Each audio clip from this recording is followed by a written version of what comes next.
আমি ফ্রান্সে একজনকে চিনি, সে চেহারা দেখা মুসলমান হয়েছে।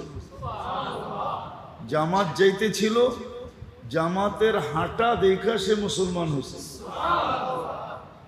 আমি আমেরিকাতে একজনকে চিনি যে ঘুম দেখা মুসলমান হয়েছে।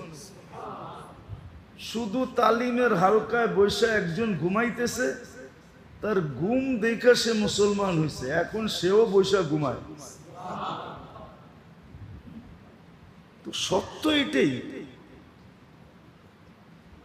এই জন্য যখন আদব পুরা করে শুনবো, তখন ভিতরে আসর হবে, শরীরে ওটা ফুটা বাহির হবে। তখন চলা দেখা, বলা দেখা, উঠা দেখা, বসা দেখা, আচার দেখা, ব্যবহার দেখা, হ্যাঁ